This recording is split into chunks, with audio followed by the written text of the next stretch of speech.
అనే పాఠాన్ని ఈరోజు మనం ఈ లేఖనాల పరిశోధన తరగతుల్లో ఆలోచిద్దాం. ఎందుకు ఈ పాఠాన్ని పెట్టడం జరిగిందంటే, ఈ మధ్యకాలంలో చాలామంది క్రైస్తవేతరులు, బైబిల్తో సంబంధం లేనివారు ఎక్కువగా బైబిల్ను చదవటం ప్రారంభించారు. వారెందుకు ఎక్కువగా బైబిల్ను చదువుతున్నారు అంటే, క్రైస్తవులు బైబిల్ని చదవటం చాలామంది మానేశారు గనక. అవునా కదా చెప్పండి? క్రైస్తవులు అనగానే మనకు ఒకటే గుర్తుకు రావాలి, వీరు బైబిల్ బొత్తిగా చదవరు. ఒకవేళ చదివిన దేనిని చదవటం ప్రారంభించారు మన వాళ్ళు? కీర్తనలు, సామెతలు, కీర్తనలు, సామెతలు అలా నేర్పి పెట్టారు మనకి. ఆ పుస్తకాలలోంచి వీడిని ఎప్పుడు బయటపడతాడో తెలియదు. ఇప్పటికీ ఆ 2 పుస్తకాలని చదువుకుంటూ జీవితాలను ముగించుకున్న వారు క్రైస్తవులు చాలామంది ఉన్నారు. దేవుని పిల్లలారా, నీకు 2 పుస్తకాలు చదివితే సరిపోతుంది అనుకుంటే దేవుడు నీకు ఎన్ని పుస్తకాలు ఇచ్చేవాడు? 2 పుస్తకాలని నీకు ఇచ్చేవాడు. 66 పుస్తకాలను ఇచ్చుండేవాడు కాదు. 66 పుస్తకాలని ఇచ్చాడంటే ఆయన ఆలోచన ఏంటి? 66 పుస్తకాలు చదువుకోరా బేటా అని. అర్థమైందా దేవుని పిల్లలారా? ఇంత చెప్పిన అర్థం కాదండి, చాలామందికి అర్థం కాదు ఇది. ఎందుకు క్రైస్తవేతరులు బైబిల్ని ఎక్కువగా చదువుతున్నారు అంటే, బైబిల్లో తప్పులు పట్టడం కోసం, బైబిల్ని తప్పు పుస్తకంగా సమాజంలో నిరూపించాలన్నటువంటి కుతంత్రముతో బైబిల్ చదువుతున్నారు. ఆలోచించండి దేవుని పిల్లలారా. ఇంతకు మునుపు ఒక మాట మీకు చెప్పాను. బైబిల్కున్న లక్షణం ఏంటంటే, ఏ కోణముతో నువ్వు చదువుతుంటావో నీకు అలాగే అర్థమవుతుంటుంది. నువ్వు వాక్యం చెప్పి డబ్బులు సంపాదించుకోవాలన్న ఆలోచనతో బైబిల్ చదివావనుకో, నీకు అలాగే అర్థమవుతుంటుంది. లేవీలకు ఇచ్చేయమన్నాడు కదా, ఈయన డబ్బులు సంపాదించాడు, ఈయనను ఆశీర్వదించి డబ్బులు ఇచ్చాడు, ఆయన్ని ఆశీర్వదించి డబ్బులు ఇచ్చాడు, ఇలాగే నీకు అర్థమవుతుంటుంది. సంఘ సిద్ధాంతాలను, సొంత సిద్ధాంతాలను బలపరచుకోవడానికి చదివావనుకో, నీకు అలాగే అర్థమవుతుంటుంది. తప్పులు పట్టడానికి చదివేవాడికి ఎలా కనపడుతుంటుంది బైబిల్? అన్ని తప్పులు తప్పులు తప్పులు తప్పులు. ఎందుకంటే వాడి ఉద్దేశం మంచిది కాదు కనుక, బైబిల్ను చదువుతున్న కోణం మంచిది కాదు కనుక వానికి ఎలాగ అర్థమవుతుంది? బైబిల్ అంతా తప్పుగానే అర్థమవుతుంది. అందుకేనండి క్రైస్తవేతరులు చాలామంది విరివిగా బైబిల్ని చదవడం ప్రారంభించారండి. వారు ఏమనుకున్నారంటే, బైబిల్లో ఉన్నటువంటి మాటలు మాకు తెలిసిపోయాయి కదా, ఏ మాట ఎక్కడుందో మాకు అర్థమైపోయింది, వచ్చేసిందని బైబిల్లో వచనాలను పట్టి ఏ మాట ఎక్కడుందో బాగా ప్రాక్టీస్ చేసి, ఇక బైబిల్ గురించి మాట్లాడటం, బైబిల్ గురించి ప్రశ్నించటం చేశారండి. అందుకే మొదటే మీకు చెప్పాను దేవుని పిల్లలారా, ఒక మనిషి మాట్లాడుతున్న మాటే మరో మనిషికి అర్థం కాక పాఠాలుగా విభజించుకొని నేర్చుకుంటున్నాం. శాస్త్రవేత్త మాటలు కదా, శాస్త్రవేత్తలు రాసిన పుస్తకాలు, శాస్త్రవేత్తలు మాట్లాడి ఇచ్చినటువంటి అవన్నీ కూడా పాఠాలుగా విభజించుకొని మరి మనము నేర్చుకుంటున్నాం, పిల్లలకు నేర్పుతున్నాం. ఆఫ్టర్ ఆల్ మనిషి మాట మనకు అర్థం కావడానికే పాఠాలుగా విభజించుకొని చదువుకుంటున్నప్పుడు, మరి దేవుడి మాట అర్థం కావాలంటే దీన్ని కూడా విభజించుకోవాలి, పాఠాలుగా నేర్చుకోవాలి దేవుని పిల్లలారా. అందుకే దేవుడు బైబిల్లో ఏం చెప్పాడంటే, ప్రతి క్రైస్తవుడి జీవితంలో తప్పనిసరిగా 2 ఉండాలి అన్నాడు. మొదటిది ప్రసంగం, ప్రీచింగ్. రెండవది ప్రీచింగ్ కంటే ప్రాముఖ్యమైనది టీచింగ్. అంటే ప్రతి క్రైస్తవుడు తెలుసుకొనవలసింది, నేర్చుకొనవలసింది ఏంటంటే, ప్రీచింగ్ గురించి తెలుసుకోవాలి, టీచింగ్ గురించి తెలుసుకోవాలి. ప్రీచింగ్ విని చూసుకుంటే సరిపోతుంది, టీచింగ్ అలా కాదు. ప్రతి మాట ఎందుకుందో నేర్చుకోవాలి, నేర్పిస్తుంది టీచింగ్. అందుకేనండి క్రైస్తవుడైన ప్రతి వ్యక్తి ఎప్పుడు పరిపూర్ణుడిగా ఎదుగుతాడంటే, ఎప్పుడు బైబిల్ మీద ఒక మంచి అవగాహనకు వస్తాడు, ఎప్పుడు బైబిల్ గురించి అనర్గళంగా సమాజానికి వివరించగలుగుతాడు అంటే ప్రీచింగ్తో పాటు టీచింగ్లో కూడా ఎవరైతే ఉంటారో, అంటే ప్రసంగాలతో పాటు, ప్రసంగం అనేది ఆదివారం చర్చిలో దొరుకుతుంది, పబ్లిక్ మీటింగ్స్లో ప్రసంగాలు దొరుకుతాయండి. కానీ టీచింగ్ అనేది సపరేట్గా కూర్చొని లేఖనాల పరిశోధనలను చేస్తేనే, పాఠాలుగా విభజించుకొని నేర్చుకుంటేనే మనకు దొరుకుతాయి పిల్లరా. ఈరోజు క్రైస్తవ సమాజానికి ఎక్కువగా దొరికేది, ఎక్కువ మంది క్రైస్తవులు ఉండేది, ఎక్కువ మందికి దక్కింది ఏంటంటే ప్రీచింగ్ మాత్రమే. ప్రీచింగ్, ప్రసంగాలు మాత్రమే క్రైస్తవులు వింటున్నారు, ప్రసంగాలు మాత్రమే క్రైస్తవులు నేర్చుకుంటున్నారు. పిల్లరా, కేవలం ప్రసంగం వినేవాడికి, ఎప్పుడు ప్రసంగాలలోనే ఉండేవాడికి బైబిల్ పొరపాటు కూడా రాదండి. నీకేమొస్తుందంటే ఎలాగుంటే ఆ వ్యక్తి చెప్పిన ప్రసంగాన్ని రాసుకొని చెప్పడం నీకు వస్తుందే తప్ప బైబిల్ను వివరించటం రాదు నీకు. ఎవరైనా బైబిల్ మీద ప్రశ్న అడిగారనుకోండి, దాన్ని చెప్పే సబ్జెక్ట్ నీకు ఉండదు. చెప్పటము రావాలి, ప్రశ్న వేస్తే సమాధానాన్ని కూడా చెప్పగలగాలి, ఇతరులకు నేర్పించను కూడా నేర్పించాలి. బైబిల్ సత్యమని నిరూపించి బైబిల్ను ఆకాశమంత ఎత్తులో ప్రపంచానికి చూపించాలి అంటే నీకు ఉండాలి ప్రీచింగ్తో పాటు టీచింగ్. ప్రసంగాలతో పాటు ఏముండాలి నీకు? లేఖనాల పరిశోధన తరగతులు, బోధ, టీచింగ్. అందుకే దేవుడు కూడా అపోస్తలుల బోధ ఎందును, సహవాసమందును, రొట్టె విరుచుట ఎందును, ప్రార్థన చేయుట ఎందును అంటాడు. మీరు ఆలోచించండి. కానీ ఈరోజు ఈ నేర్పుదల మరి క్రైస్తవుల్లో చాలా తక్కువ అండి. ఏమండి, బైబిల్ పట్టుకున్న క్రైస్తవులకే బైబిల్ గురించి సరిగ్గా అర్థం కానప్పుడు మరి క్రైస్తవేతరులకు బైబిల్తో సంబంధం లేని వారికి బైబిల్ ఏమర్థమవుతుంది మీరు చెప్పండి? వారు ఏమనుకున్నారంటే, ఏ మాట ఎక్కడుందో తెలుసుకున్నారు, ఏ మాట ఎక్కడుందో గుర్తుపెట్టుకున్నారు, ఇక బైబిల్ దొరికేసింది, దేవుడు దొరికేశాడు, క్రైస్తవుల దేవుడు అనేసి క్రైస్తవులను ప్రశ్నించడం ప్రారంభించాడు. అందుకే పిల్లరా, మనం కూడా బైబిల్లో చూడకుండా తీయటం, ఏ మాట ఎక్కడుందో బట్టి పట్టడం లేదా నేర్చుకోవటం తీయగలుగుతున్నాం అనుకోండి, ఆ తీయగలిగినంత మాత్రాన, ఏ రెఫరెన్స్ ఎక్కడుందో చెప్పగలిగినంత మాత్రాన మనకు బైబిల్ వచ్చు అనుకుంటే పొరపాటు. చాలామంది ఉంటారు చూడకుండా వాక్యాలు అప్పచెప్తారు. మరి ఏ మాట అడిగినా సరే ఏదో పలానా దగ్గర ఉంది టక టక టక రెఫరెన్స్లు చెప్తుంటారు. అలా చెబుతున్నారు కనుక అబ్బో వీరికి బైబిల్ వచ్చి అని మీరు అనుకుంటే మీరు పప్పులో కాలేసినట్లే. చూడకుండా రెఫరెన్స్లు చెప్పినంత మాత్రాన బైబిల్ వచ్చినట్లు కాదు పిల్లరా. అలాగనుకుంటే మనకంటే ముందు బైబిల్లో ఎక్కడ ఏముందో చెప్పగలిగిన వ్యక్తులు ఎవరో తెలుసా?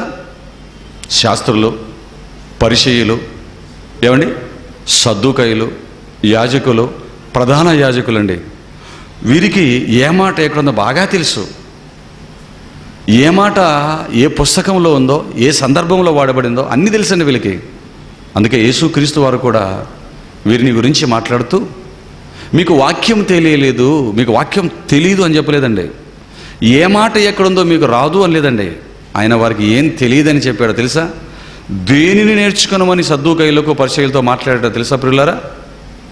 మత్తయి సువార్త 9వ అధ్యాయం 13వ వచనం చూడండి. మరొకసారి ఆ మాట చదవండి. మత్తయి సువార్త 9వ అధ్యాయం 13వ వచనం చూడండి ప్రియులారా. అయితే నేను పాపులను పిలువ వచ్చితిని గాని నీతిమంతులను పిలువ రాలేదు అని చెప్పి, కనుక కనికరమునే కోరుచున్నాను గాని బలిని కోరను అను వాక్యభావం ఏంటో మీరు వెళ్ళి నేర్చుకొనుడని చెప్పాను. యేసుక్రీస్తు ప్రభువుల వారు అండి మొదటి శతాబ్ద కాలంలో శాస్త్రులతో, పరిసయ్యులతో, ఆ రోజున్న ధర్మశాస్త్రోపదేశకులతో మాట్లాడుతున్న మాట ఇది. వారితో మాట్లాడుతూ వారిని ఏమంటున్నాడు? ఏం నేర్చుకోమని చెబుతున్నాడు? ఏ మాట ఎక్కడుందో నేర్చుకోమంటున్నాడా? ఏ మాట ఎక్కడుందో నేర్చుకోమంటున్నాడా? ఏ అధ్యాయంలో ఏ పదం వాడబడిందో నేర్చుకోమంటున్నాడా? వాక్య భావాన్ని నేర్చుకోమంటున్నాడా? చూసారా? వాక్య భావాన్ని నేర్చుకోమంటున్నాడు. వాక్య భావాన్ని నేర్చుకోమంటున్నాడు అంటే వాక్య భావాన్ని నేర్చుకోమని ఎందుకు చెప్తున్నాడు? వారికి అప్పటికే వాక్యం తెలుసు, ఏ మాట ఎక్కడుందో బాగా తెలుసు. కానీ వారికి ఏం తెలియదంటే భావం తెలియదండి. అంటే బైబిల్లో ఉన్నటువంటి వాక్యాలు తెలిసి దాని యొక్క అర్థాలు భావాలు తెలియకపోతే మనిషి పొరపాటు పడతాడా? మనిషి సత్యాన్ని తెలుసుకోలేడా? మనిషికి సత్యాన్ని చెప్పే సబ్జెక్ట్ ఉండదా? ఉండదండి. సత్యాన్ని తెలుసుకొనకపోను అర్థానికి బదులు అపార్థం చేసుకుంటాడు ప్రియులారా. సత్యాన్ని అర్థానికి బదులు అపార్థం చేసుకుంటాడు. ఆ రోజు వారు చేసింది అదే. ఈ వాక్యం ఎక్కడో తెలుసు కానీ భావం తెలియదు. అందుకే లోకాన్ని రక్షించడానికి వచ్చిన దేవుని కుమారుడైన యేసు క్రీస్తు వారే మెస్సయ్య, ఆయనే ప్రవచన పుత్రుడు, లేఖన పుత్రుడు, లోకరక్షకుడు అన్న సంగతి వారు గ్రహించలేకపోయారు, పసిగట్టలేకపోయారు, కనుక్కోలేకపోయారు. అందుకే మహానుభావుడి మీద కక్ష కట్టారు, కత్తి కట్టారు, చివరికి చంపేశారండి. కారణం ఏంటి? వారికి వాక్యం తెలుసు, వాక్య భావం వారికి తెలియదు. అందుకే యేసుక్రీస్తు కూడా వాక్య భావాన్ని మీరు నేర్చుకోండి అన్నాడు. అంటే వాక్య భావాన్ని నేర్చుకుంటేనే అది వస్తుందా? వాక్యం భావాన్ని నేర్చుకుంటేనే వస్తుందా? అవునండి. అందుకే శిష్యులకు నేర్పాడు ఆయన. అందుకే శిష్యులకు నేర్పాడు. ఆ శిష్యులు సంఘాలకు నేర్పించారండి. ఈరోజు కూడా అదే జరగాలి. ఈ విషయం క్రైస్తవులకు తెలియదు. అందుకే క్రైస్తవులు అయ్యగారు బైబిల్ చెప్పగానే రెఫరెన్స్ను చదివే గాబరాలో ఉంటారా? చెప్పిన వాక్యాన్ని నేర్చుకునే పరిస్థితుల్లో ఉంటారా?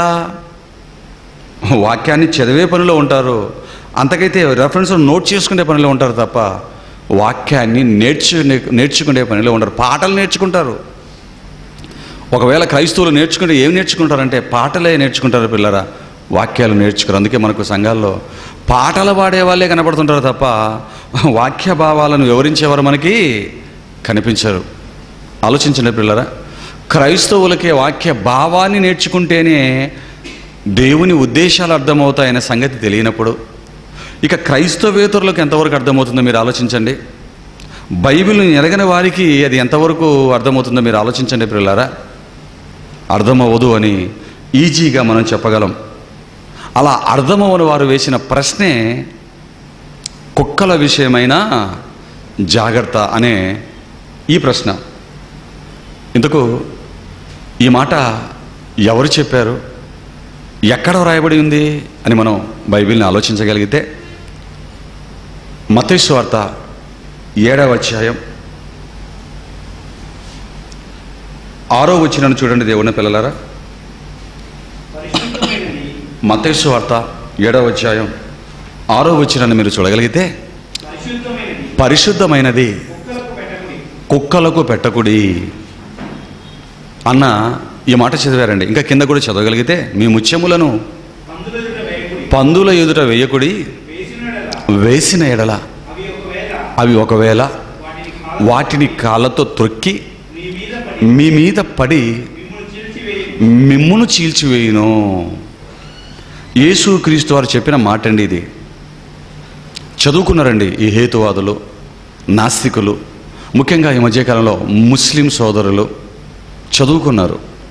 చదువుకొని వారు ఏమని క్రైస్తవులకు ప్రశ్న వేశారంటే పరిశుద్ధమైనది కుక్కలకు పెట్టకుడి అన్నాడు. అదే నాడు చెప్పాడు అక్కడ 7:6లో పరిశుద్ధమైనది కుక్కలకు పెట్టకండి అని చెప్తున్నాడండి. కాదండి, మీ యేసుక్రీస్తు ప్రభుల వారు పరిశుద్ధమైనది కుక్కలకు పెట్టకండి, మీ ముత్యములను పందుల ఎదుట వేయకండి అని చెప్పటానికి పరలోకము నుంచి భూలోకానికి రావలసిన అవసరత ఉందా? ఈ చిన్న విషయం చెప్పటానికి ఆయన అంత దూరం నుంచి ఈ లోకానికి దేవుడు పంపగా వచ్చాడు. చెబుతారు కదా మీరు, క్రీస్తును దేవుడు పంపగా వచ్చాడు, మహాజ్ఞానం కలిగిన వాడు, ఎవరికీ తెలియని గొప్ప సంగతులను చెప్పినవాడు, ప్రపంచ జ్ఞాని అని క్రీస్తు గురించి మీరు చెబుతారు కదా.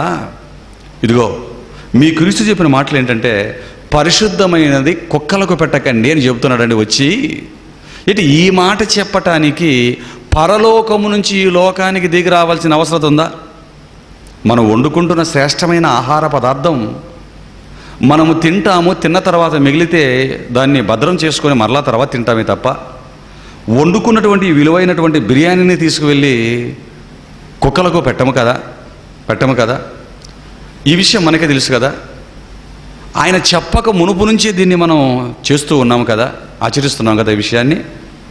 మరి ఇది చెప్పటానికి పరలోకం నుంచి ఇక్కడికి రావాలా అని ఎగతాళిగా వెక్కిరిస్తూ ఏమండి మరి హేళన భావంతో ఈ ప్రశ్నని క్రైస్తవుల్ని వారు అడగడం మొదలుపెట్టారు. ప్రియులారా, ఆలోచించండి. నిజంగా బైబిల్ ఎరగని వారు, బైబిల్ మీద పట్టు లేనివారు, వాక్యం విలువ తెలియని వారు చెబుతున్న ఈ మాటలు వింటే ఏమనుకుంటారండి? అవును కదా, పరిశుద్ధమైనది కుక్కలకు పెట్టకండి అని చెప్పటానికి యేసుక్రీస్తు ప్రభువుల వారు పరలోకం నుంచి ఇంత దూరం రావాలా అనిపిస్తుంది. ప్రియులారా, ఆలోచించండి.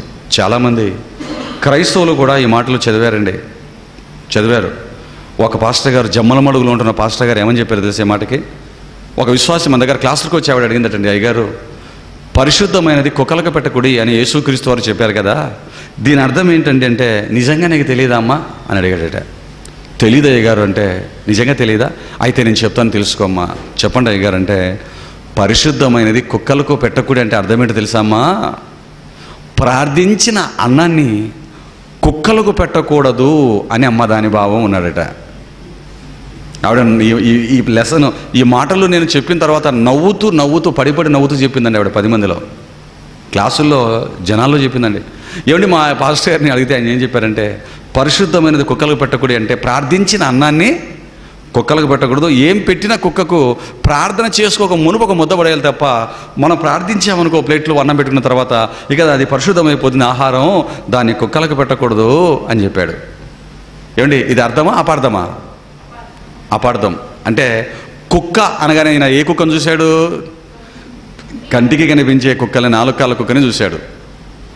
పరిశుద్ధమైనది అనగానే నేనేమనుకున్నాడు? కుక్క తినేది అన్నమే కదా, మనం తినేది అన్నమే కదా, ఈ ఆహారమే అనుకున్నాడు. అంటే ఉన్నది ఉన్నట్లుగానే తీసుకున్నాడు. పిల్లారా, దేవుని పిల్లలారా, మీకు మరొకసారి నేను చెబుతున్నా, విన్నవించుకుంటున్న మాట ఏంటంటే, దేవుడి పక్షాన బైబిల్లో చాలా సంగతులు అక్షరార్థముగా వ్రాయబడినవి అక్షరార్థంగానే మనం తీసుకోకూడదు. వ్రాయబడిన మాటలని ఉన్నవి ఉన్నట్లుగా అక్కడ మనం తీసుకోకూడదు చాలా సందర్భాలు. ఎందుకంటే బైబిల్లో చాలా సంగతులు రూపకాలంకారంలో ఉపమాన రీతిగా రాయబడ్డాయి. మీకు తెలుసు కదా, రూపకాలంకారంలో వ్రాయబడ్డాయి. ఈ మాట చాలామందికి తెలియదు, కొత్త వాళ్ళు కూడా ఉన్నారు కనుక కొందరు మీకోసం మరలా చెప్తాను. గలతీలకు రాసిన పత్రిక చూడండి అన్నమాట. గలతీలకు రాసిన పత్రిక 4వ అధ్యాయం 24వ వచనాన్ని మీరు చూడగలిగితే, పౌలు గలతీలకు రాసిన పత్రిక 4వ అధ్యాయం 24వ వచనాన్ని మీరు చూడగలిగితేనండి, అక్కడ ఏమని చెప్తున్నాడో చూడండి ప్రియులారా. ఈ సంగతులు అలంకార రూపముగా చెప్పబడి ఉన్నవి అన్నాడు. అంటే బైబిల్లో వ్రాయబడిన సంగతులు, బైబిల్లో రాయబడిన కొన్ని సంగతులు అలంకార రూపంగా చెప్పబడి ఉన్నవంటే అలంకార రూపం, రూపకాలంకారంలో రాయబడ్డాయి. రూపకాలంకారంలో రాయబడిన మాటని ఉన్నది ఉన్నట్లుగా అక్షరాలుగా తీసుకున్నాం అనుకోండి, బైబిల్ మనకు అపార్థమవుతుంది. ప్రియులారా, ఒక మంచి ఉదాహరణ మీకోసం చెప్తాను. నేను గొర్రెలకు మంచి కాపరిని అన్నాడు యేసుక్రీస్తు ప్రభుల వారు. నేను గొర్రెలకు మంచి కాపరిని అనగానే, ఏమండి దీన్ని చాలామంది క్రైస్తవులు నేటికి ఎక్కువ మంది దీన్ని ఎలా తీసుకున్నారు? నేను గొర్రెలకు మంచి కాపరిని అనగానే గొర్రెలను కాచేది ఎవరు భూమి మీద? గొల్లవాడు. మరి గొల్లవాడి అవతారం గెటప్ ఎలాగైతే ఉంటుందో, గొల్లవాడి అవతారం ఎలాగుంటుంది? బట్టలు వేసుకుంటాడు, చలికి ఏదో గొంగ లాంటిది ఏదో కప్పుకుంటాడు, చేతిలో ఒక దోటీ కర్ర, ఇలా వంకరగా ఉన్న ఒక కర్రను పట్టుకొని ఉంటాడు కదా. ఏమండి ఆ గొర్రెలను కాసుకుని గొర్రెల కాపరి గెటప్ ఎవరికి వేసేసారు? శుభ్రంగా యేసుక్రీస్తుకు గొర్రెల కాపరి గెటప్ వేసి యేసుక్రీస్తు చుట్టూరా ఏం పెట్టారు? గొర్రెలను. ఏ గొర్రెలు? 4 కాళ్ళ గొర్రెలను తీసుకొచ్చి పెట్టారు. ఏమండి అదేనా చేశారు? చూసారా? అంటే నేను గొర్రెలకు మంచి కాపరిని అనగానే ఆయనకు గొర్రెల కాపరి గెటపిచ్చి గొర్రెలన్నీ తీసుకొచ్చి ఆయన చుట్టూ పెట్టేశారండి. మరలా దాని మీద ఏమని రాస్తా తెలుసా? ఏమండి యెహోవా నా కాపరిని కాదు, ఐఎమ్ ఏ గుడ్ షీపర్డ్ అనే మాట ఉంటుంది చూడండి. గుడ్ షీపర్డ్, ఐఎమ్ గుడ్ షీపర్డ్ అనే ఇంగ్లీష్ వాక్యాన్ని రాసి వారి ముచ్చట తీర్చుకున్నారండి. పిల్లలు మీరు ఆలోచించాం, ఇలాగ అంటుంటాం కదా, ముచ్చట బాగున్నావమ్మా అంటుంటాడు. వారి ముచ్చట తీర్చుకున్నారు పిల్లరా. ఏమండి అది ముచ్చట తీర్చుకోవడమా? అర్థమా అపార్థమా? అంటే యేసుక్రీస్తుని బొత్తిగా ఎలా చేశారు? గొర్రెలు కాచుకునే ఒక గొల్లవాడి గెటప్గా చేసేసారండి. పిల్లలు మీరు ఆలోచించండి. అంటే వారు ఏమనుకుంటారు తెలుసా, అంటే మనం చెప్తుంటే మమ్మల్ని యేసుక్రీస్తుని గొర్రెల కాపురని కానీ మేము ఈ గెటప్ ఇచ్చేసరికి మా మీద గొప్పడతాడు ఎందుకండి వీళ్ళు, ఎందుకు మమ్మల్ని అంటారు, మేమేం చేసాం, ఆయన ఏమన్నాడు, ఆయనే కదా చెప్పాడు నేను గొర్రెలకు మంచి కాపర్ అన్నాడు, అందుకే గొర్రెలు తెచ్చిపెట్టాం ఆయన దగ్గర, ఆయనకు కాపర్ గెటప్ వేసాం, మాదిలో తప్పవుతుంది అంటాడు. అంటే వీళ్ళకి వాక్యం తెలిసి ఎక్కడుందో కానీ వాక్య భావం వీరికి తెలియదు. ఎందుకంటే అక్కడ గొర్రెలు అనగానే, యేసుక్రీస్తు గొర్రెలు అనగానే ఏ గొర్రెలు, 4 కాళ్ళు, మూతి ముందుకు, చిన్ని తోక, ఆ గొర్రెల గురించి మనసులో పెట్టుకొని చెప్పాడా? గొర్రెలకు కాపరిన కానీ ఈ గొర్రెలు కాసుకోవడానికి వచ్చాడు అన్నాడా? ఏంటి మనుషులమనే మనల్ని కాసుకోవడానికి వచ్చాడా? ఆలోచించండి దేవుడిని పిల్లలారా. అక్షరార్థంగా తీసుకున్నారనుకోండి అలాగే వస్తుందండి. అలాగే వధింపబడిన గొర్రెపిల్ల అంటాడు యేసుక్రీస్తు గురించి. అలాగే వధింపబడిన గొర్రెపిల్లని కానీ యేసుక్రీస్తుకు గొర్రెపిల్ల గెటప్ వేయచ్చా? ఆలోచించండి. భావం తీసుకోవాలి. రూపకాలంకారంలో చెప్తున్నాడు, నేను గొర్రెలకు మంచి కాపరినంటే గొర్రెలు మీరు, మీకు వాక్యాన్ని ఉపదేశించి వాక్యంలో పెంచే కాపరిని నేను అని దాని భావం. ఆలోచించిన అందుకే పౌలు గారు కూడా ఈ సంగతులు అలంకార రూపంలో చెప్పబడి ఉన్నవి అన్నాడు. చూడండి, ఈ విషయం మనకు తెలియలేదు అనుకోండి, బైబిల్లో చాలా సంగతులు అలంకార రూపకంగా రాయబడ్డాయనే సంగతి మనకు తెలియకుండా బైబిల్ చదివామనుకోండి, అప్పుడు బైబిల్ అర్థమవుతుందో అపార్థమవుతుందో చెప్పండి? అపార్థమవుతుంది పిల్లలారా. మరి ఇది బైబిల్ చదువుతున్న బైబిల్ క్రైస్తవేతరులకు, బైబిలేతరులకు ఈ విషయం తెలుసా? తెలియదు. వారు క్లాసులకు క్రైస్తవులకే తెలియకపోతే క్రైస్తవులకే తెలియక ఎంతవరకు ఫొటోస్ అన్నీ అలాగే చేసి పెట్టారు. బైబిల్ పట్టుకున్న క్రైస్తవులకే తెలియకపోతే అన్ని జనులకు ఏమాత్రం తెలుస్తుందో ఒక్కసారి మీరు మనసు పెట్టి మీరు ఆలోచించండి. పొరపాటును కూడా తెలిసే అవకాశాలు, ఎందుకంటే వచ్చి నేర్చుకోరు కదా.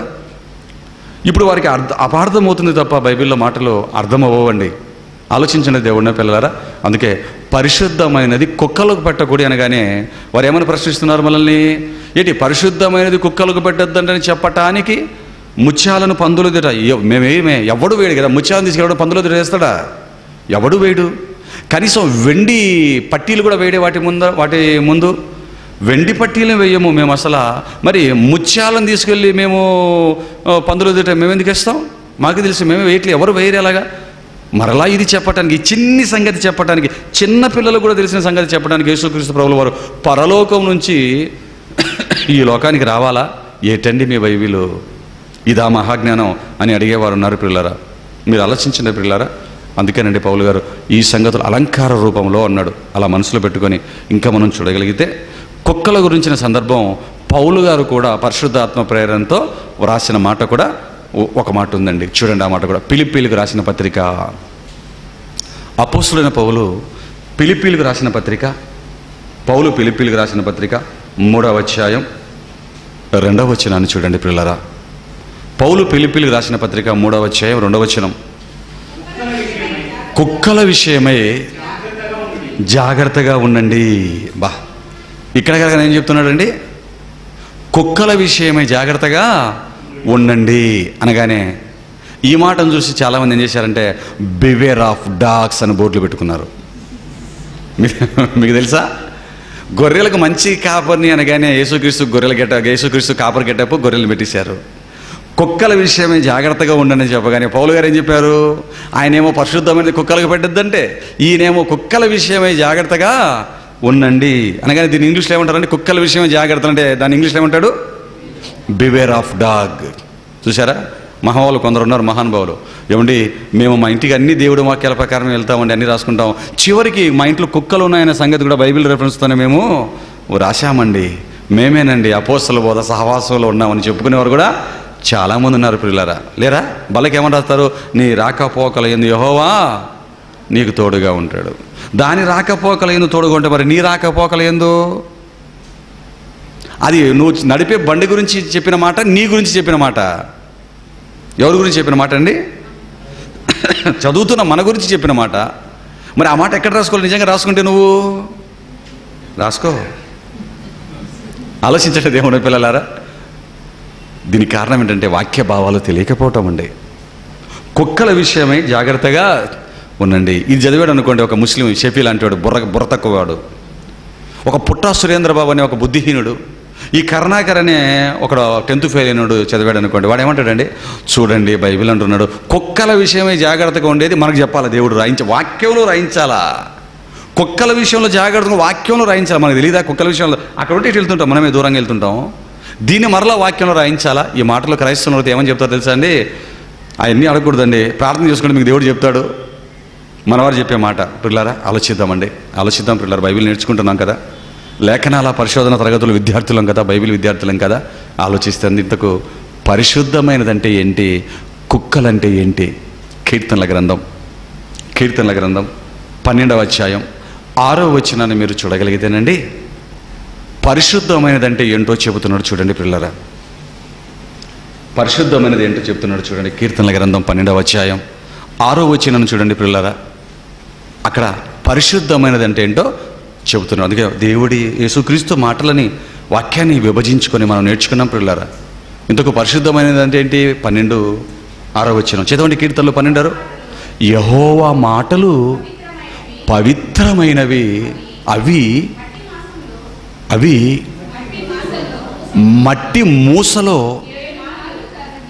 7 మారులు కడిగి ఊదిన వెండి ఎంత. బా, ఇప్పుడు అర్థమైండాలి మీకు, చదవగానే అర్థమైపోతుంది. చూసారా? ఇప్పుడు పరిశుద్ధమైనదంటే ప్రార్థించిన అన్నమా, దేవుని వాక్యమా? చెబితేనే కానీ మనిషికి అర్థం కాదండి. ఇప్పుడు బైబిల్ క్లాసులు ఉండాలా వద్దా చెప్పండి పిల్లారా? పరిశుద్ధమైనది ఏది అంటే ఇదిగో దేవుని వాక్యం అంటున్నాడు. దేవుని మాటలు అన్నిటికంటే పరిశుద్ధమైనవి. 7 మారులు మట్టి మూసతో కడిగిన వెండి ఎంత.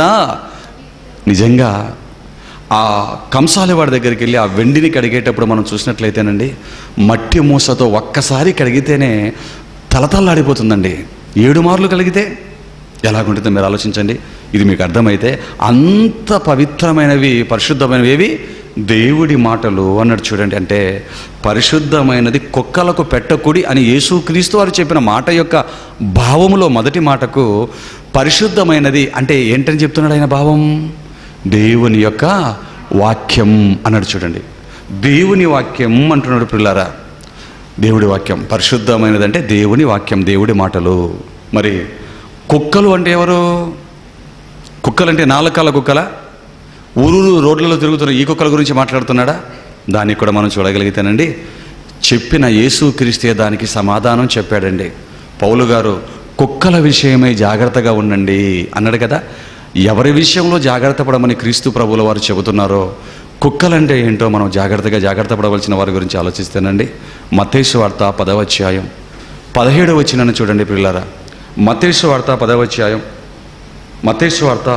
అధ్యాయం 17వ వచనాన్ని మీరు చూడగలిగితేనండి, అక్కడ చెప్తున్నాడు చూడండి, మనుషులను గూర్చి జాగ్రత్త పడుడి, మనుషులను గురించి జాగ్రత్త పడుడి అంటున్నాడండి. మనుషులను గురించి జాగ్రత్త పడుడి. ఎవరి గురించి జాగ్రత్త పడమంటున్నాడు యేసుక్రీస్తు ప్రభుల వారు? మనుషులను గురించి జాగ్రత్త పడండి అన్నాడు. పౌలు గారు ఎవరి గురించి జాగ్రత్త పడమని చెప్పాడు అక్కడ? కుక్కలను గురించి జాగ్రత్త పడండి. అంటే కుక్కల గురించి అంటే పరిశుద్ధమైనదంటే దేవుడి మాటలు. కుక్కలు అంటే కుక్కలు కాదు కానీ, అక్షరార్థంగా తీసుకోకూడదు కానీ, కుక్క లాంటి స్వభావము కలిగిన మనుషులు. ఇంకా ముందు మీకు చూపిస్తాను కొన్ని మాటలు. కుక్కలాంటి స్వభావము కలిగినటువంటి మనుషులు అని ఇక్కడ మనకు అర్థమవుతుంది. ఏమండి, ఈ కుక్కలాంటి స్వభావం కలిగిన మనుషులతో మనల్ని ఏం చేయమన్నాడు? జాగ్రత్త పడమంటున్నాడు చూడండి. కుక్కల విషయమే మీరు జాగ్రత్త పడండి నాయన అన్నాడండి వాక్యంలో. పిల్లరా, కుక్కల విషయం ఎందుకు జాగ్రత్త పడాలి? ఎందుకంటే ఒకవేళ కుక్కలంటే మీరు కుక్కలు అనుకుంటే 16వ వచనానికి వెళ్ళారనుకోండి. ఇదే 10వ అధ్యాయం మత్తయి సువార్త 10వ అధ్యాయం 16వ వచనానికి ఒక వచనం పైకి వెళ్ళి చదివితే అక్కడ కూడా చెబుతున్నాడు కొన్ని జంతువుల గురించి. అవి కూడా జంతు స్వభావం కలిగినటువంటి మనుషులో మనకు అర్థమవుతుంది. చదవండి ఆ మాట కూడా. 10వ అధ్యాయం మత్తయి సువార్త 16. ఇదిగో తోడేళ్ల మధ్యను గొర్రెలను పంపినట్లు నేను మిమ్మల్ని పంపుచున్నాను గనుక పాముల వలె వివేకులను. ఎవరి మధ్యకు పంపుతానని చెప్తున్నాడండి? తోడేళ్ల మధ్యకు గొర్రెలు పంపినట్లుగా నేను మిమ్మల్ని పంపుతున్నాను అని మనుషుల మధ్యకు పంపించాడా లేకపోతే అడవుల్లోకి పంపించాడా? జనారణ్యంలోకి పంపించాడే తప్ప ఊరు వెలుపల ఉండే అరణ్యంలోకి పంపించలేదు పిల్లరా. తోడేళ్ల మధ్యకు గొర్రెలను పంపినట్లుగా నేను మిమ్మల్ని పంపుతున్నాను. తోడేళ్ల మధ్యకి గొర్రెలను పంపినట్లుగా గ్రామరు. వాస్తవానికి మీరు గొర్రెలు కాదు, వారు తోడేలు కూడా కాదు. కానీ స్వభావం, వారికి తోడేలు స్వభావం ఉంది సమాజంలో ఉన్న మనుషులకి. మీకేం స్వభావం వచ్చింది నా మాటలు విన్న తర్వాత? గొర్రె లాంటి స్వభావం వచ్చింది. కనుక తోడేళ్ల మధ్యకు గొర్రెలు పంపినట్లుగా పంపుతున్నాను. తోడేళ్ల మధ్యకు ఒక గొర్రె వెళ్ళిందంటే ఆ తోడేళ్ల మధ్యలోంచి గొర్రెలు బయటపడాలంటే ఎంత కష్టమో మీకు తెలుసు కదా. తోడేలు క్రూర జంతువు, గొర్రె సాధు జంతువు. పిల్లరా ఏమండి, ఇలా బైబిల్ను ఆలోచిస్తే ఎంత బాగుందండి. బైబిల్ ఎంత బాగుంది. క్రూరత్వానికి మారురూపంగా తోడేళ్ళను చూపిస్తే, ఏమండి సాధు స్వభావానికి, మృదుత్వానికి మారురూపంగా దేన్ని చూపించవచ్చు? జంతువుల్లో గొర్రెనే ఖచ్చితంగా కరెక్ట్గా చూపించవచ్చండి. అదే కరెక్ట్.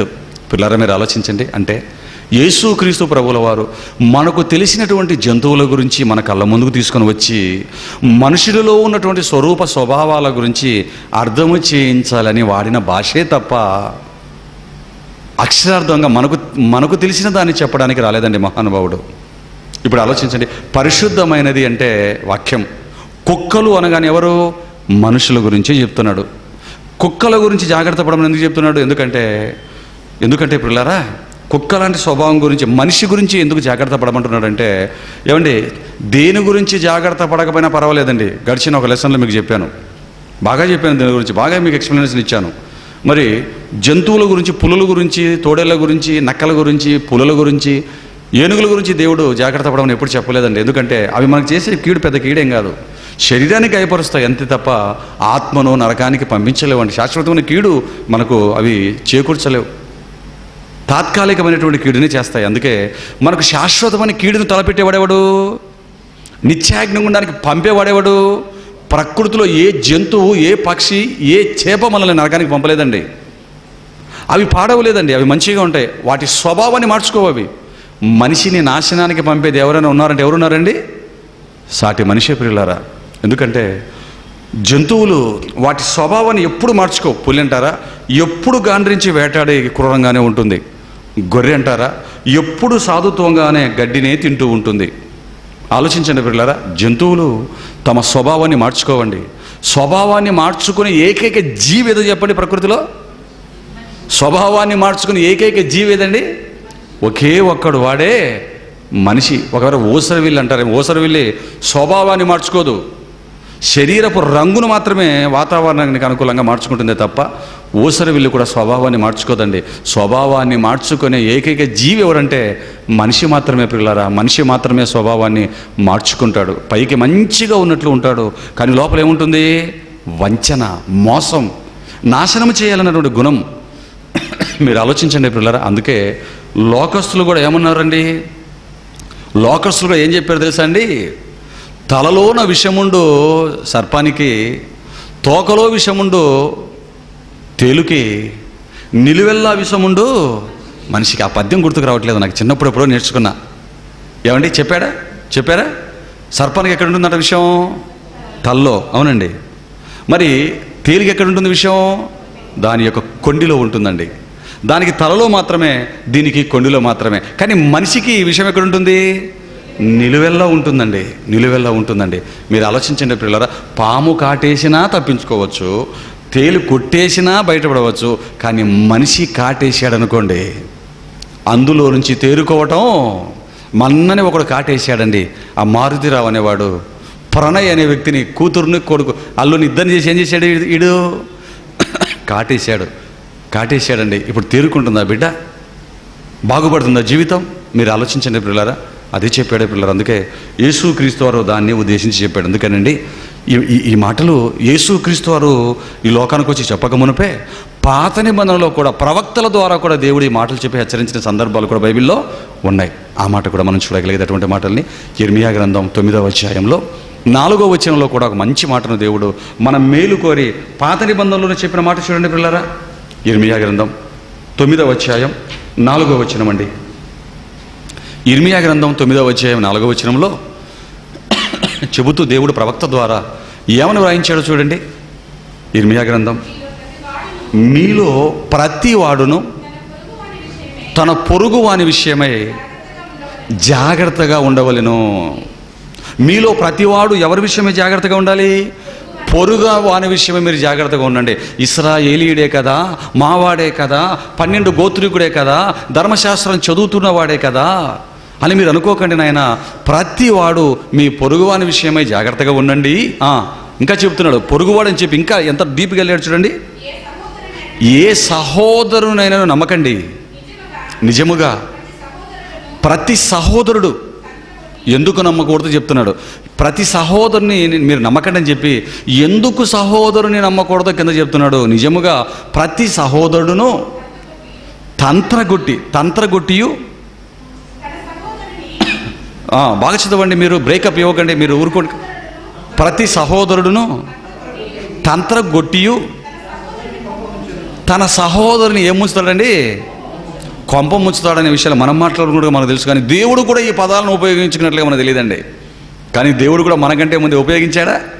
మనం పొట్టక మునిపే ఉపయోగించాడు. ప్రతి సహోదరుడు తన సహోదరునికి ఏం ముంచుతాడు? కొంపలు ముంచుతాడా?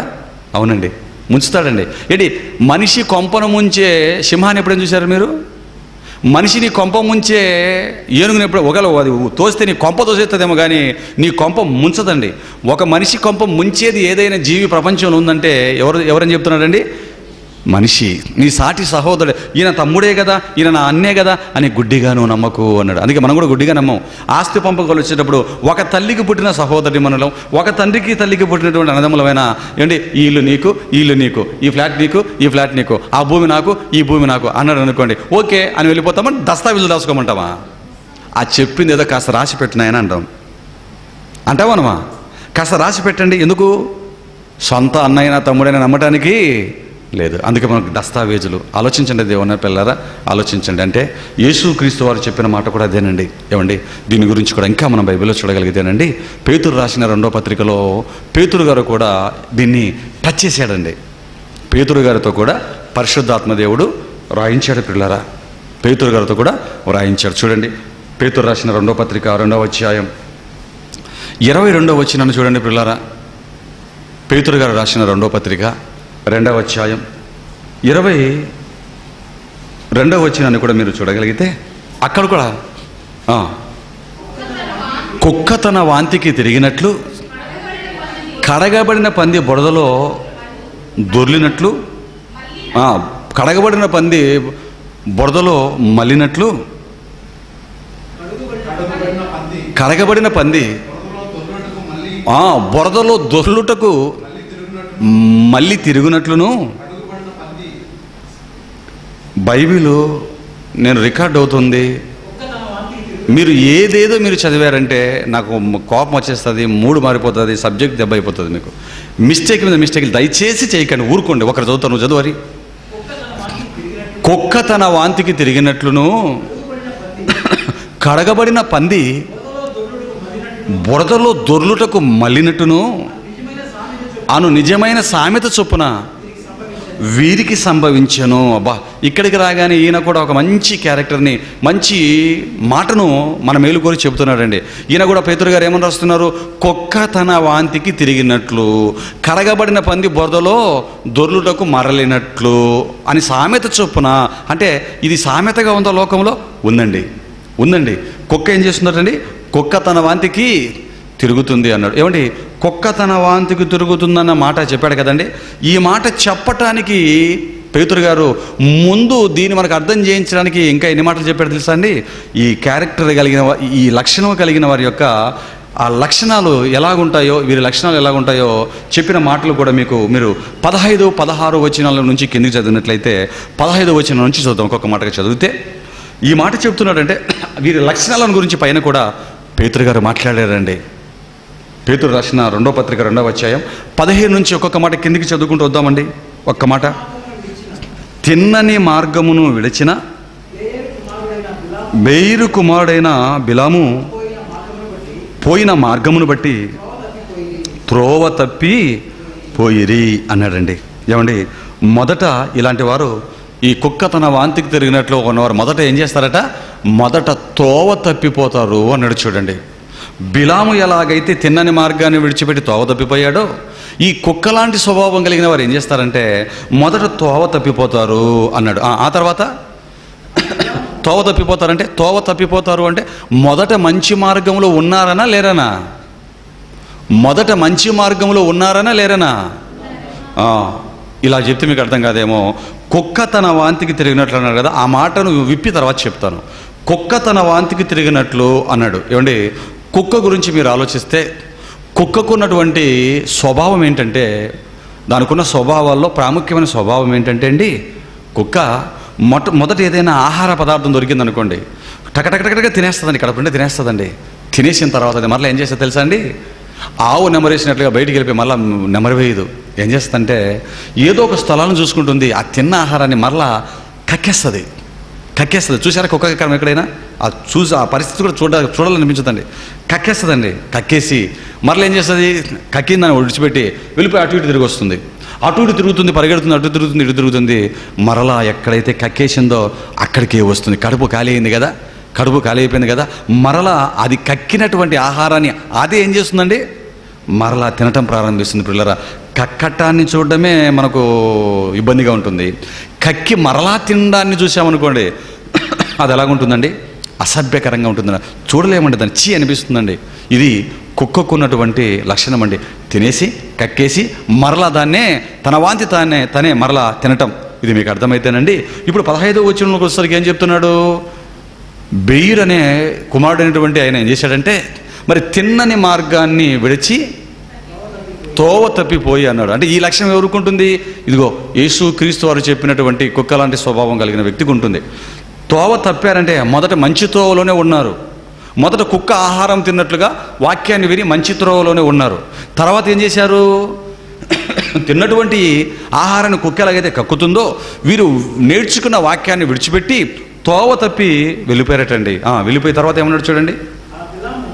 అబిలాము దుర్నీతి వలన కలుగు బహుమానమును ఆశించి ప్రేమించెను.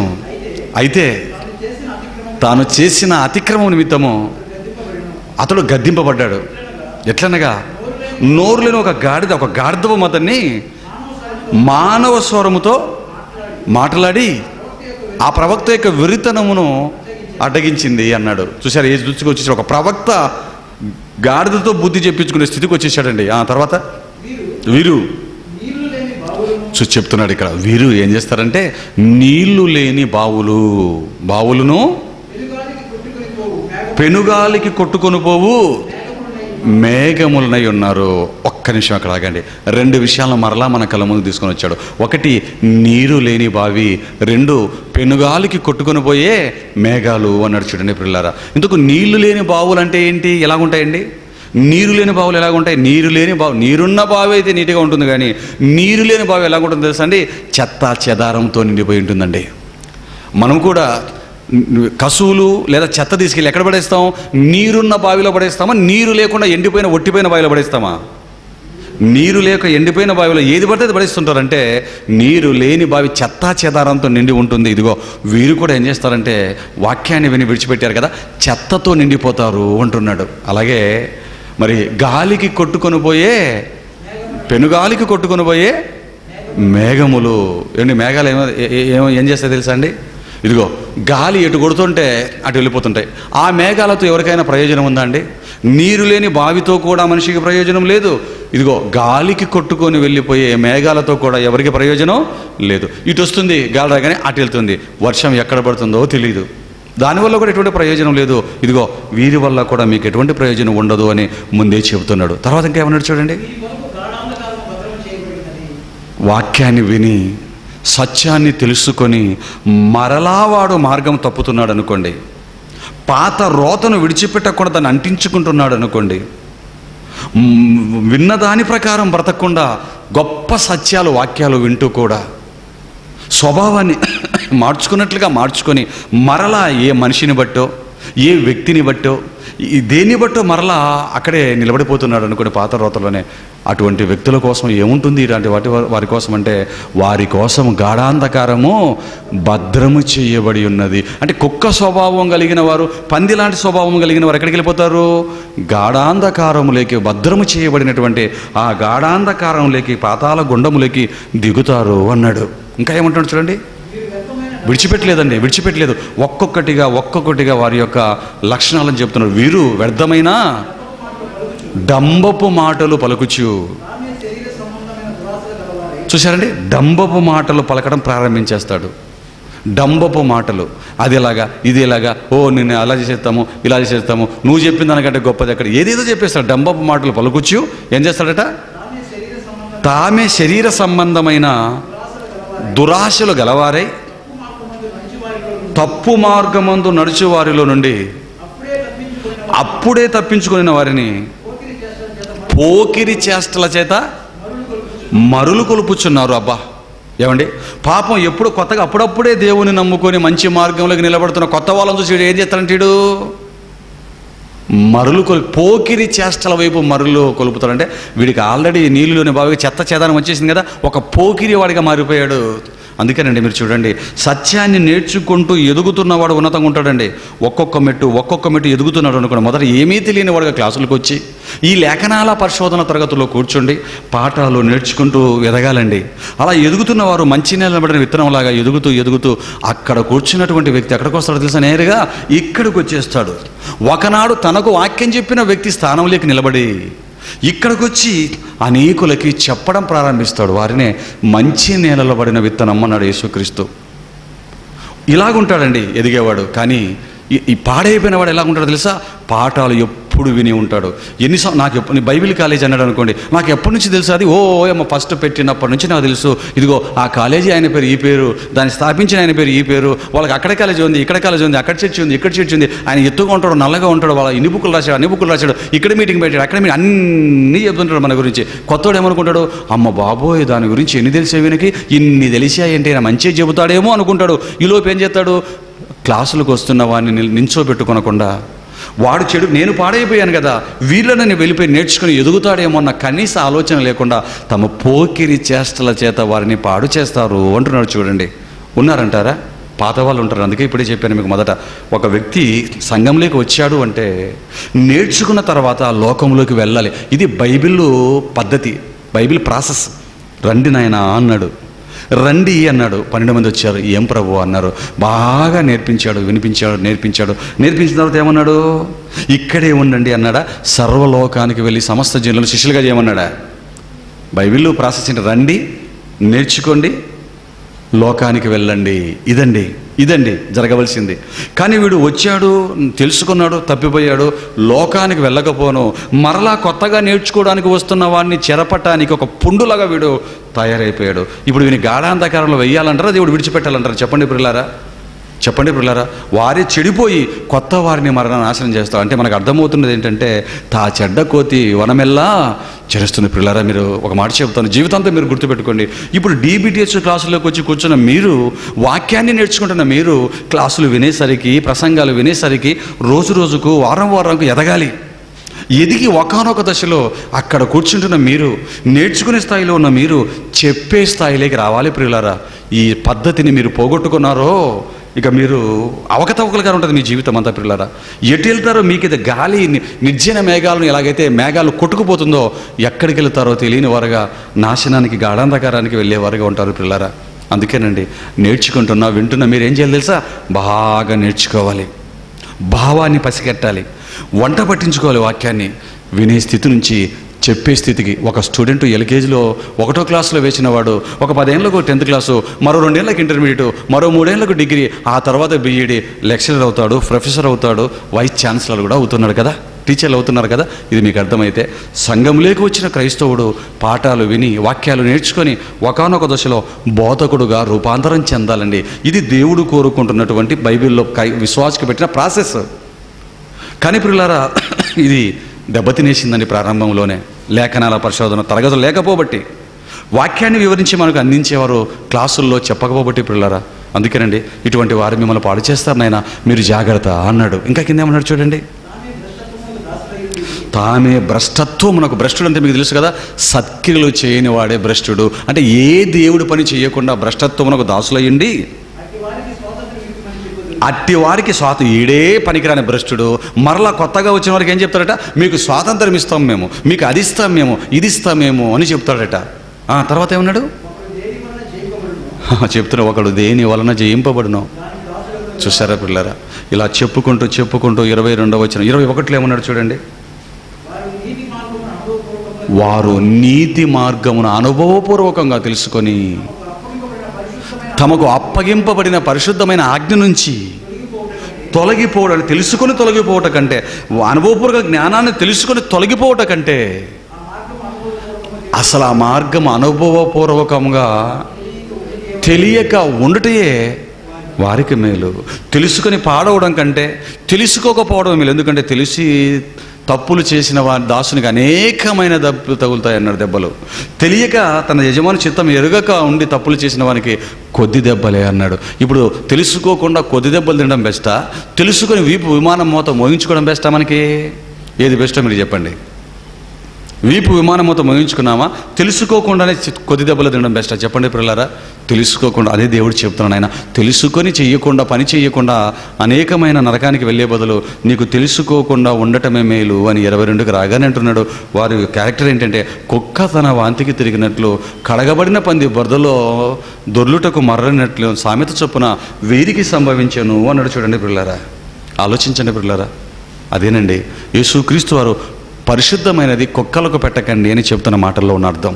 పౌలు గారు కుక్కల విషయమైన జాగ్రత్త పడండి అని చెప్తున్నాడంటే, మనకు కనిపిస్తున్నటువంటి 4 కాళ్ళ కుక్కలు ఎంత మాత్రం కాదు పిల్లారా, 2 కాళ్ళ మనుషులే, కానీ కుక్క స్వభావాన్ని కలిగి ఉంటారండి.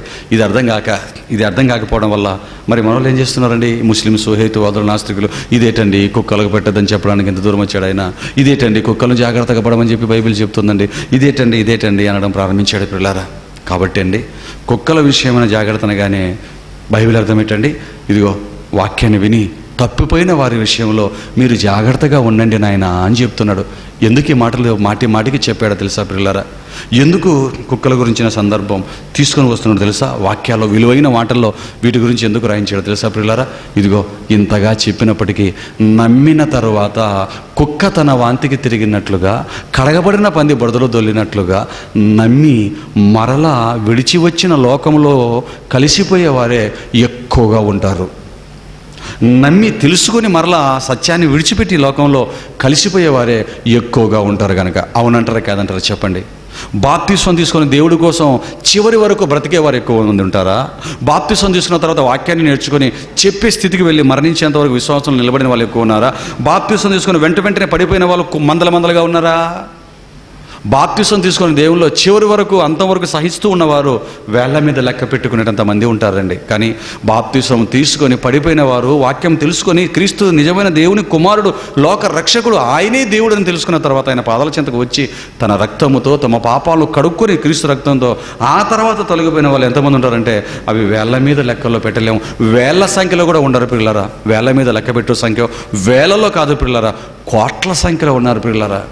ఇదొక చీడ, ఇదొక మౌఢ్యం. ఇలా నాశనానికి లేదు. ఎందుకంటే సాతానుడు ఉపయోగించే అస్త్రాలలో భయంకరమైన అస్త్రం ఏంటంటే, నమ్మినవాడు ఈ తప్పు చేస్తే ఏముందిలే, ఆ తప్పు చేస్తే ఏముందిలే అని వాక్యాన్ని తెలుసుకొని కూడా భ్రష్టు పట్టిపోవటం, జాగ్రత్తగా మరలా లోకంలోకి కలిసిపోవటం అనేది. మీరు ఆలోచించండి పిల్లారా.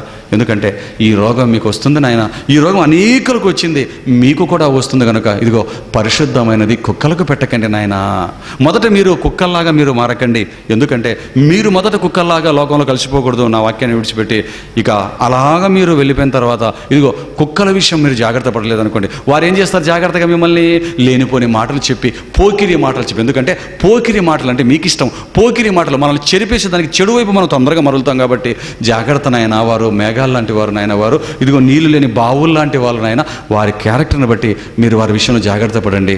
ఇలా మారిపోయిన వాడికి మరలా మీరు సబ్జెక్ట్ చెప్పారనుకోండి, కుక్క స్వభావంలాగా తిరిగిన వాడికి ఇదిగో పరిశుద్ధమైన వాక్యాన్ని దేవుడి మాటలు తీసుకుని వెళ్ళి నాయన ఇది నాయన అని చెప్పాడు అనుకోండి, వాడు వింటాడా? పెద్ద చెప్పొచ్చావులే, నువ్వు పెద్ద పతివ్రతవా, నీ కుటుంబంలో మీ అన్న మారలేదే, మీ తమ్ముడు మారలేదే, మీ చెల్లెలు మారలేదే, నీ భార్య మారలేదే, ఏం చేయమంటావు మారకపోతే? నమ్మిన ప్రతి వాడు కుటుంబాన్ని రక్షించుకోవాలి, మారాలనే కదండి ఆలోచన కలిగి ఉంటాం. ఏం చెప్పమంటారు చెప్పండి దేవుని పిల్లలారా? ఈ దుర్మార్గులు ఎలాంటి వాళ్ళంటే, యేసుక్రీస్తునే మరి మీ మమ్మీ నీ వెనకాతలు రాలేదే, మీ తమ్ముళ్ళు నీ వెనకాతలు రాలేదే, నీ సొంతూరులో నిన్ను గెంటేశారే, కొండపేటకు తీసుకెళ్లారే చంపడానికి అని ఆయన అడిగారు అనుకోండి, అడిగిటైపోయిన వీళ్ళు అడిగిటైపోండి పిల్లరా. వాళ్ళు నమ్మకపోతే ఏం చేయమంటారు చెప్పండి? మనం దేవుడి పనులు ఉంటున్నప్పుడు, దేవుడి వాక్యం చెబుతున్నప్పుడు మన కుటుంబ రక్త సంబంధికులు మారకపోతే ఏం చేయమంటారు చెప్పండి? దేవుడిని పిల్లరా, పోనీ కాళ్ళు పట్టుకున్నామా వారికి? భార్య మారకపోతే భార్య కాళ్ళు పట్టుకోండి, మారుతుందేమో, తన్నటం ప్రారంభిస్తున్నప్పటి నుంచి అమ్మ దొరికాడు వీడు అనుకుంటుంది. అవునా కదా? భర్త మారకపోతే కాళ్ళు పట్టుకుంటే మారతాడా? మన అన్నదమ్ములు అక్క చెల్లెలు మారకపోతే వారి కాళ్ళు పట్టుకుంటే మారుతారంటే ఏమండి? కాళ్ళు పట్టుకోవడానికి సిద్ధంగా ఉన్నాం కదా పిల్లరా. మార్పు అనేది కాళ్ళు పట్టుకుంటే వచ్చేది కాదు పిల్లరా, వాక్యం హృదయంలోకి వెళితే వచ్చేది. ఇలా మాట్లాడరు లేరండి? వాక్యం చెప్తున్న పిల్లల్ని వచ్చి, అబ్బా ఈమె పెద్ద వాక్యం చెప్తుంది మైకులో, వాళ్ళ ఇంట్లో అయితే వాళ్ళు మారలేదు, వీళ్ళు మారలేదు, వీళ్ళ చిన్నాన్న మారలేదు, వీళ్ళ చిన్నమ్మ మారలేదు, ఏం చేయమంటారు చెప్పండి? అసలు అలాగ మాట్లాడచ్చా చెప్పండి పిల్లరా? ఇదిగో ఆ ప్రమాదం ఉంది. అలా మాట్లాడే స్వభావం కలిగిన వాడికి వెళ్ళి మరలా పరిశుద్ధమైన వాక్యాన్ని నువ్వు చెప్పడం ప్రారంభించావు అనుకో, అప్పుడు వాడేమంటాడు? నిన్నే మొత్తానికి కిందికి లాగేయాలని చూస్తాడు. అందుకే జాగ్రత్తనైనా, ఒకటి, ఈ కుక్క లాంటి స్వభావం మీకు రాకుండా మీరు కలిసిపోకుండా జాగ్రత్త పడండి. రెండవది, అటువంటి వారికి ఎద్దేవా వేస్తున్నటువంటి పోకిరి వాళ్ళకి ఈ పరిశుద్ధమైన వాక్యాన్ని వారికి చెప్పకండి నాయన. వారు మీకే హానిని తలపెడతారు, మీ సేవనే నాశనము చేస్తాడు అని చెప్తున్నాడు పిల్లరా. అంతేగాని కుక్కల విషయమే జాగ్రత్త, బివేర్ ఆఫ్ డాగ్ అని చెప్పడానికో, పరిశుద్ధమైనది కుక్కలో పెట్టదని చెప్పడానికో, పరలోకం యేసుక్రీస్తు వారి లోకానికి దిగరాలేదు. ఆయన మాట్లాడిన ప్రతి మాట ఆత్మకు సంబంధించిన మాట, విశ్వాసీ భద్రతకు సంబంధించిన మాట, పరలోకానికి తీసుకువెళ్ళిపోయే మాటే తప్ప పిల్లారా, మనకు తెలిసిన దానిని మరలా వచ్చి చెప్పేటంత చిన్న వ్యక్తి, నీలాంటి పనికిరాని వ్యక్తి కాదు యేసుక్రీస్తు. అడుగుతున్న వాళ్ళకి చెప్తున్నాను, మిమ్మల్ని కాదు. బైబిల్ ప్రశ్నిస్తున్నారు కదా, నీలాంటి తలకమాసినవాడు అనుకుంటున్నావా? పోనీ నీకు మంచి మాటలు చెప్పిన నీ గురువు ఎవరో, ఆ గురువు పేరు చెప్పు. ఆ గురువు పేరు చెప్పి ఏం చెప్పాడు మన Gurushankar Ravi ji art of living ఏం చెప్పాడు? గే మ్యారేజెస్, స్వలింగ సంపర్కాన్ని భారతదేశం చట్టం చేస్తే సూపర్ అన్నాడు. వెళ్ళి చేసిపో, పెళ్ళి చేయిపో మగవాళ్ళకి ఆడవాళ్ళకి. నిన్న పేపర్ చూశారు కదా, ఇద్దరు పై స్టూడెంట్ పిల్లలు, కింది స్టూడెంట్ 7th క్లాస్ అని 13 years పిల్లలు 7 years పిల్లవాడిని తీసుకెళ్ళిపోయి చేసిన అకృత్యం ఈరోజు పేపర్లో వచ్చింది. మారిపోయిందండి. భారతదేశ నాశనానికి దగ్గర పడింది దేవుని పిల్లరా. మీరు ఆలోచించండి. ఏం చెప్పాడు మీ గురువు? నువ్వు నమ్మిన గురువు చెప్పిన అడుగుతున్నావు, నువ్వు ఏ ప్రవక్తనని వెంబడిస్తున్నావో ఆయన ఏం చేశాడు నీకు తెలీదా? నాకు తెలీదా? ఎవరికి తెలియదు? అందరికీ తెలుసు. ఏ కార్యక్రమాలు చేశారు. దేవుని పిల్లలారా, యేసుక్రీస్తుతో ఈయన అని ఎవరిని నిలబెట్టగలరు చెప్పండి? మీరు ఎవరిని నిలబెట్టగలరు? అసలు నిలబడగలరా? ఆయన గురించి చెప్పవలసి ఒక మాట చెప్పొచ్చండి.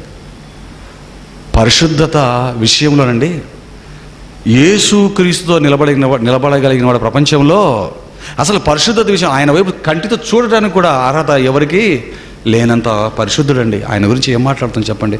మహాజ్ఞాని, ప్రపంచానికి ప్రపంచానికి ఒక దిక్చూసి ఒక మార్గాన్ని చూపినవాడండి యేసుక్రీస్తు ప్రభుల వారు. ఆయన మాట్లాడిన ప్రతి మాట ఆత్మకు సంబంధించింది. ఇప్పుడు కుక్కల విషయమైన జాగ్రత్త అనేది కూడా దేనికి సంబంధించింది? దేనికి సంబంధించింది? ఆత్మకు సంబంధించిందే. ఏమండి, ఒకటి, నువ్వు అలా మారిపోకూడదు.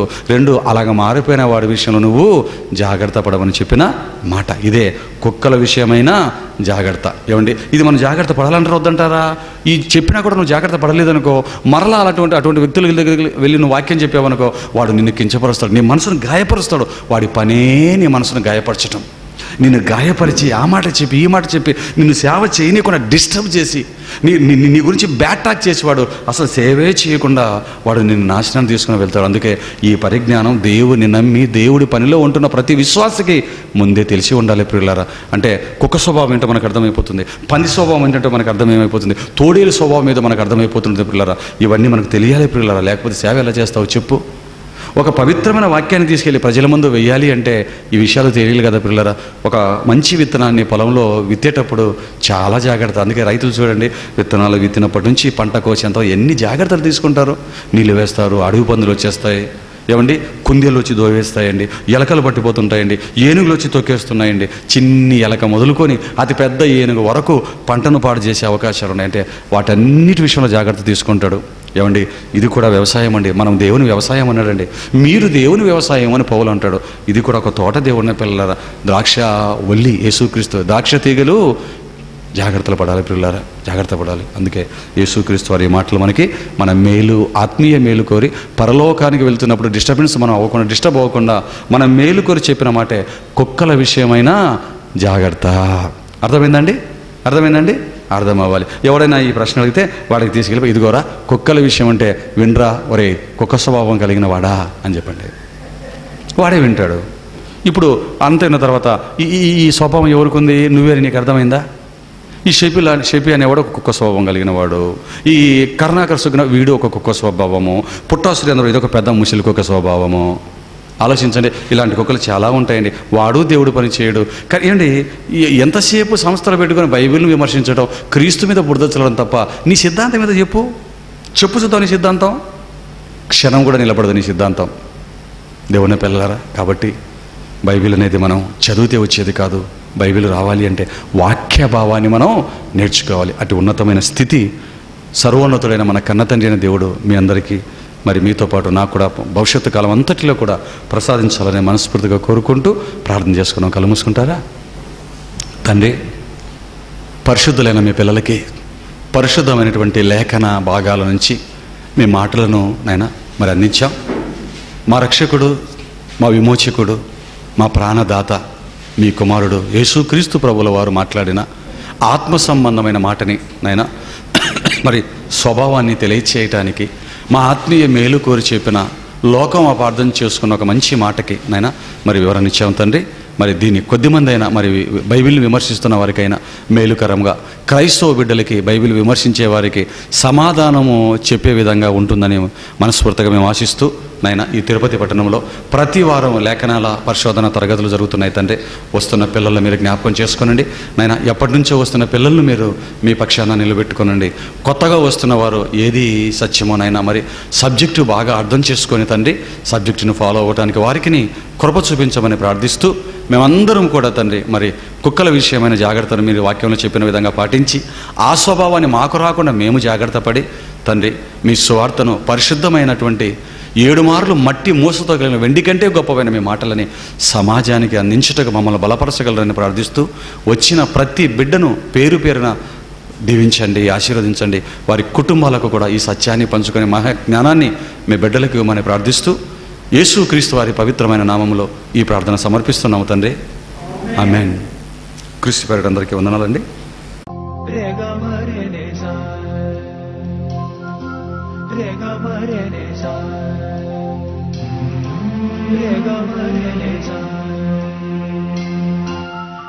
ma re ne sa